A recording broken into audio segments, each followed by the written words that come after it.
हमसे पूछेंगे कि सर जब से पेट्रोल प्राइसेस कह लें कि बढ़ा दी गई हैं, जब से कह लें कि ईरान की जंग छिड़ गई है दोबारा से अमेरिका के साथ, सबसे ज़्यादा बम तो पाकिस्तान में ही फटता हुआ दिखाई देता है। कभी पेट्रोल बढ़ा देते हैं, कभी कह लें कि जो सब्जियां हैं उनकी प्राइसेस हम लोगों को हाई नजर आते हैं। इसीलिए अगर हम टमाटरों की बात करें, सबसे ज़्यादा रोल ही टमाटरों का डलता है, क्योंकि हम इसको इंडिया से कह लें कि इम्पोर्ट करते हैं और यहाँ पर राइट नाउ 600 रुपए के टमाटर मिल रहे हैं। क्या कहना चाहते हैं इसके ऊपर? लेकिन और आपने बात की है कि जंग हो रही है ईरान यूएसए की, लेकिन बम जो है पाकिस्तान पहुंच जा रहे हैं।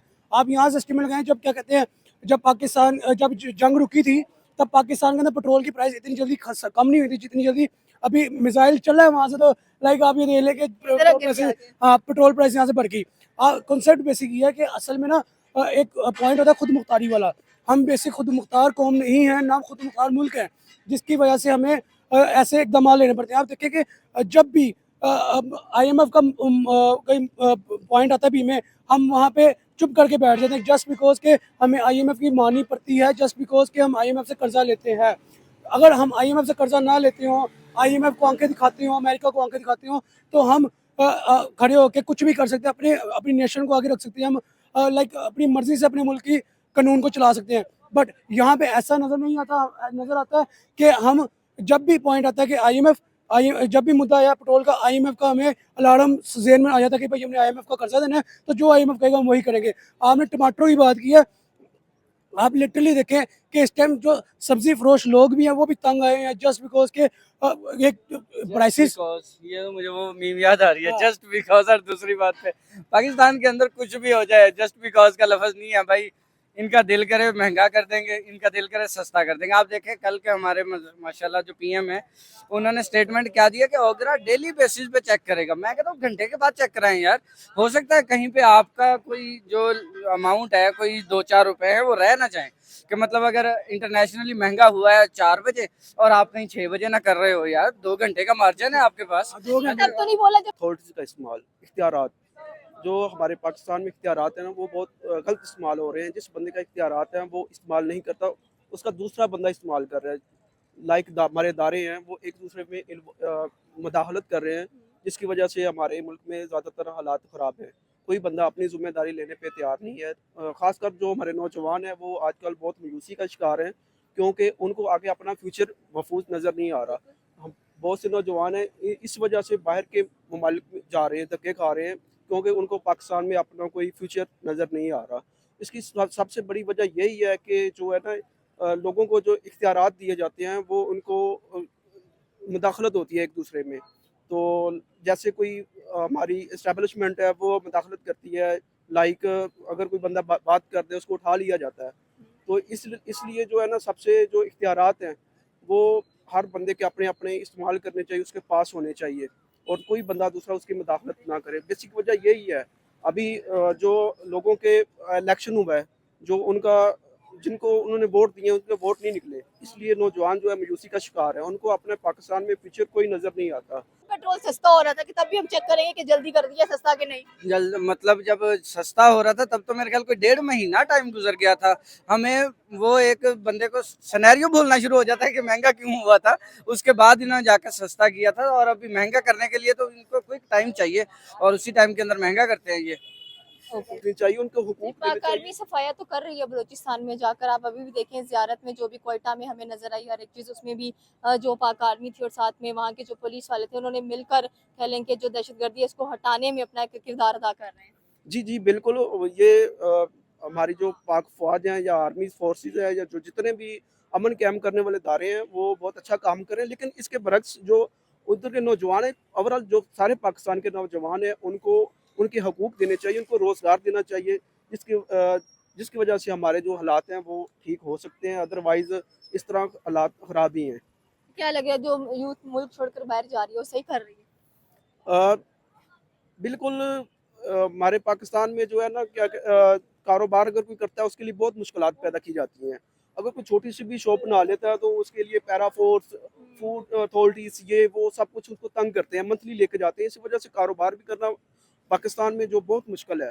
तो दूसरा जो छोटी मोटी जॉब्स होती हैं इनमें इनका गुजारा नहीं होता, जिसलिए उनको हमारे साथ पाकिस्तानी युवा मौजूद हैं, इनसे पूछेंगे कि सर पाकिस्तान में जो हमें एक पॉलिटिकल इंस्टेबिलिटी नज़र आती है, वाटर क्राइसिस है, एनर्जी क्राइसिस है, अवाम दो चार हो रही है प्रॉब्लम से, और जिस तरह कह लें कि पता नहीं चल रहा कि चीज़ों को कैसे टैकल करना है। इंटरनल इश्यूज़ इतने ज़्यादा आपको नज़र आ रहे हैं कि कुछ समझ नहीं आ रहा। स्पेशली अगर बलूचिस्तान की बात कर लें या कश्मीर की बात कर लें, कभी उधर प्रोटेस्ट दहशतगर्दी से कह लें कि जो पाक फ़ौज है वो निपटते हुए दिखाई दे रही है। एंड स्पेशली अगर देखा जाए तो आपको क्या लगता है कि इन सारी चीज़ों का मसला क्या है और हल क्या है? इन सब चीज़ों का एक ही मसला है कि तो बेसिकली अथॉरिटीज़ है, कोई दायरा हो, कोई मुल्क हो, जब तक उसकी जो अथॉरिटीज़ हैं, इख्तियारात हैं, वो एक बंदे के पास होते हैं, वो तरक्की नहीं कर सकता। जिसके पास कोई इख्तियारात है, उसको वो इस्तेमाल करना चाहिए। उसमें किसी की मुदाखलत नहीं होनी चाहिए।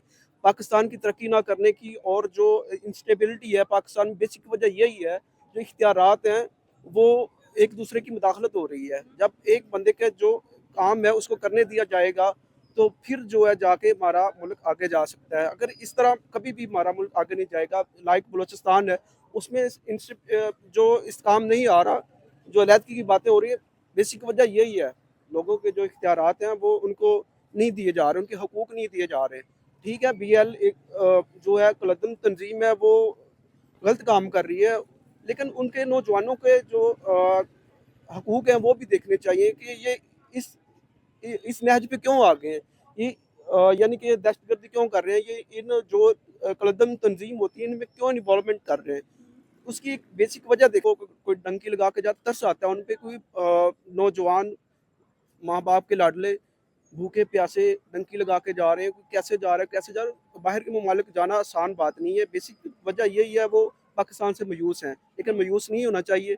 और हमारे हुक्मरानों को भी सोचना चाहिए कि अपनी लग्जरी ज़िंदगी गुजार रहे हैं, लेकिन थोड़ा बहुत जो गरीब वाम है उसको भी एहसास करें।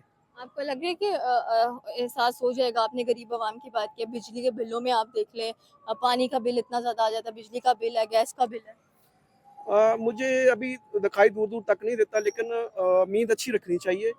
जो है ना, हुकूमत को भी लोगों का एहसास करना चाहिए। इतने इतने अभी मैं पत्तों की में अभी कल की खुदकशी एक बंदे ने की है, उसका बिल ज़्यादा आया है।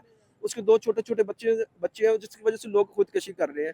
तो हुकूमत को चाहिए, जो इस तरह के मुश्किल में लोग हैं, उनका एहसास करे, उनकी मदद करे। ख़ास करके जैसे ये खुदकशी हुई, उसके एक औरत बेवा हो गई, 2 बच्चे यतीम हो गए, उसका माँ-बाप है वो दर-बदर की ठोकरें खाएगा। तो इस तरह जो है ना, नौजवान है जो पाकिस्तान के मायूस हैं। Thank you sir. इतना बजट एटलीस्ट कोई 20-25% बजट जो है जीडीपी का, वो ऑलमोस्ट जीडीपी के बराबर जो है वो डिफेंस में जा रहा है। तो पाकिस्तान ये सारा बजट अपना क्लाइमेट चेंज के ऊपर लगा सकता है, आवाम को तालीम देने पे, सेहत देने पे। इंडिया भी अपना फोकस इसकी तरफ कर सकता है, तालीम ह्यूमन डेवलपमेंट के ऊपर कर सकते हैं।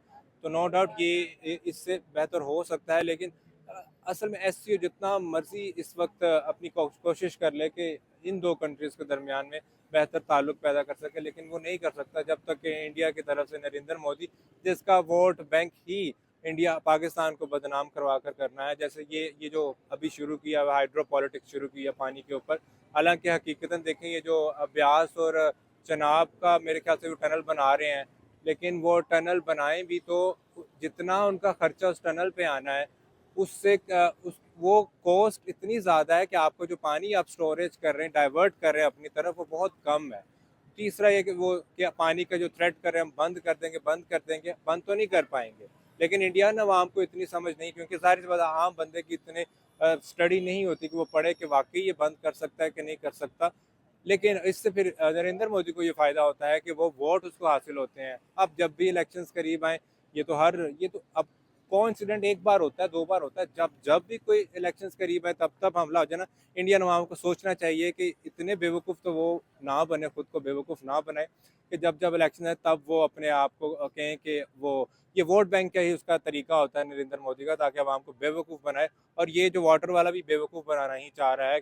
और कोई आप उनको चाहिए इंडियन अवाम को यार कि थोड़ा स्टडी किया करें, देखें कि जियोग्राफी कैसी है, ओरोग्राफी ऑफ माउंटेन्स कैसे हैं, उसके ऊपर इतना आसान नहीं है चीज़ों को करना। लेकिन वो आवाम ना पढ़ना चाहती है और ना ही वो इसके ऊपर देखना चाहते, बस इसलिए बेवकूफ़ बन जाती है नरेंद्र मोदी। इस वजह से 3 बार वो बन चुका है। नो डाउट इस बार थोड़ा सा इतनी उसको स्ट्रेंथ नहीं मिली पार्लियामेंट में, लेकिन आ तो गया है ना। इंडियन अवाम को सोचना चाहिए कि थोड़ा सा ना ये गुमराही से बाहर आए और थोड़ा पढ़ना शुरू करते हैं। वरना आज देखें इस वक्त इंडिया की आबादी 50%, 800 मिलियन के करीब, मैंने पढ़ा था 800 मिलियन के करीब इंडियन आबादी राशन, जो गवर्नमेंट का राशन है उसके ऊपर चल रही है। इतना गरीब तबका है। नो डाउट अगर उसकी दौलत देखें, इस वक्त इंडिया इकॉनमी देखें, तो वो दुनिया में चौथे नंबर पे मेरे ख्याल से तीसरे नंबर पे आ रहा है इकोनॉमी में, लेकिन वो दौलत सिर्फ चंद हाथों में, अंबानी और अदानी लोगों के हाथों में ही है। मतलब 1% जो पॉपुलेशन है ना, वो 70% इंडिया की वेल्थ को कंट्रोल कर रही है। ये मैं नहीं कह रहा, आप इंडिया के अपने इकोनॉमिस्ट को पढ़ें, आपको पता लग जाएगा कि इंडिया कहाँ स्टैंड कर रहा है। ये इसलिए तो कैपिटलिस्ट सिस्टम नो डाउट एक नुकसानदेह है, लेकिन इंडिया को जागना चाहिए कि वो कोई प्रोग्रेस नहीं कर रहा। अगर उनकी आवाम इतनी भूखी मर रही है, बेसिक नेसेसिटीज़ नहीं मेजोरिटी को मिल रही, तो वो क्या तरक्की कर रहा है। ऐसी डेवलपमेंट कोई रियल डेवलपमेंट नहीं की जाती।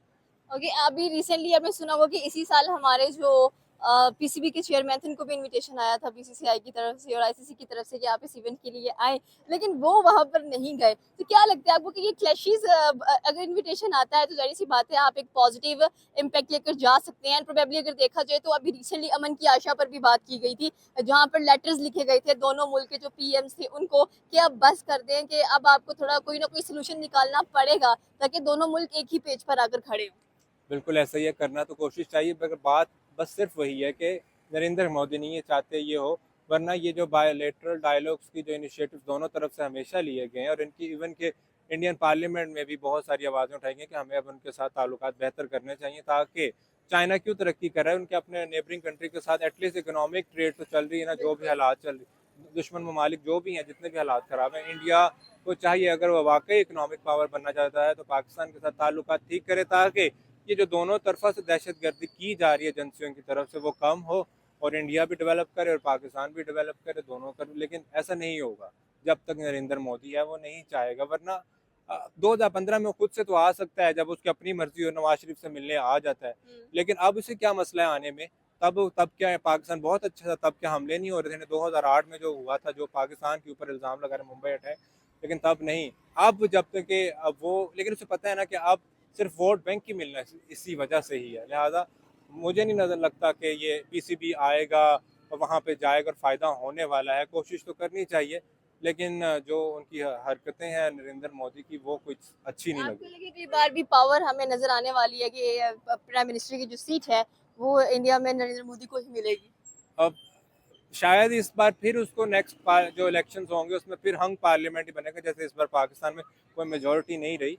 अगली बार भी ये नरेंद्र मोदी को बहुत सारे दूसरी पार्टीज को अपने साथ मिलाना पड़ेगा, तो फिर ही जाके वो कर सकता है। लेकिन अब मुझे लगता है वक्त के साथ साथ ना कोई अरूज और सवाल आता ही आता है। ये 3 साल मुसलसल मिल जाना, ये उसकी खुशकिस्मती है।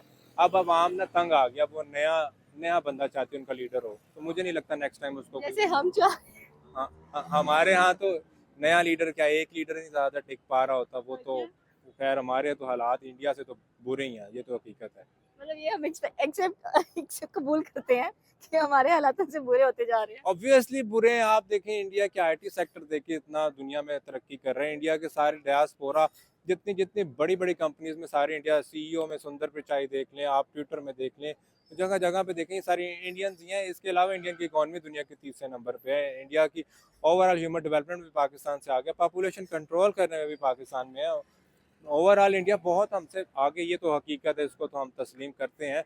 लेकिन इंडिया के अंदर जितनी पॉपुलेशन है ना, जितनी ज़्यादा पॉपुलेशन है, अगर उनके साथ देखा जाए कि उन सबको क्या वैसी ही सर्विसेज मिल रही हैं जो कि मिलनी चाहिए, तो वो नहीं है इंडिया में। तो 800 मिलियन लोग बहुत ज़्यादा होते हैं। ये मैं नहीं कह रहा, ये अल जजीरा द इकोनॉमिस्ट मैगजीन कह रही, वहाँ से आप पढ़ें, आपको मालूम होगा कि इंडिया के बुरे हालात।